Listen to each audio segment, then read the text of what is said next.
नाज़रीन हाणे वाक़े ॿुधाईंदा रहूं नसीराबाद में भी बरसात तबाही मचाए छॾी आहे। इन हवाले सां वधीक तफ़सील ॿुधाए रहियो आहे सिंध टीवी न्यूज़ रिपोर्टर अल्लाह बख्श कुरैशी।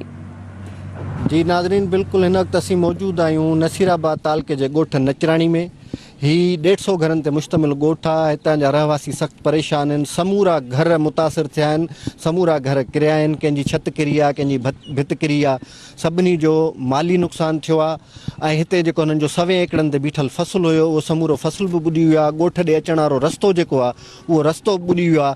ऐं उन जे बावजूदि बि ॻोठणा हिते तरसियल आहिनि कंहिं मसीहा जे इंतज़ार में त शायदि को अची हिन ॻोठ जी वाहर करे, पर अञा त हिननि जी वाहर करण लाइ को बि न पहुतो आहे। अचो खाइनि मालूम करियूं त हिन वक़्तु मौजूदा सूरत हाल में हो हिते कीअं गुज़ारे रहिया आहिनि। साईं जीअं त असांजे ॻोठ में हिन बरसाति जी तबाही एतिरो त नुक़सानु कयो आहे जो हर घर तबाह थी चुको आहे। ऐं हुकूमत जी नाले जे करे जेके सिम नाला आहिनि उन्हनि जे टुटण जे करे टोटल पाणी टोटल असांजा फसल जेके आहिनि आबादियूं ख़तमु थी चुकियूं आहिनि। ऐं हुकूमत जे तरफ़ां का बि वारस नथी आहे। असां ॻोठ नचराणी जा रहवासी आहियूं। काफ़ी टाइम खां हिन ॻोठ में रहूं पिया। असांजूं जॻहियूं, असांजा घर, माहो माल, ॿाकरो माल ऐं फसल हर शइ तबाह थी चुकी आहे।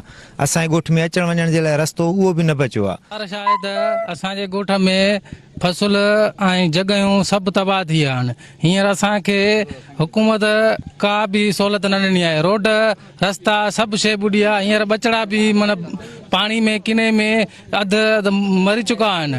ऐं ॿियो त असांखे रस्तो न आहे, काॾे वञूं काॾे निकिरूं। असां जीअं त नचराणी ॻोठ में रहवासी आहियूं। हाणे असांखे को बि ज़रियो न आहे। असांजूं जॻहियूं फसल सभु कुझु ख़तमु थी विया आहिनि। हीअ जॻहियूं तव्हां ॾिसो था असांजूं किरी पियूं आहिनि। असांखे आख़िरी हिकिड़ो हलो रोड सो बि हाणे रोड बि सिम जूं कड़ू धड़ू कढी आहिनि। सॼो रोड असांजो ॿुॾियो आहे। हाणे असांखे माना जॻह बि कोन्हे का किथे निकिरण जी।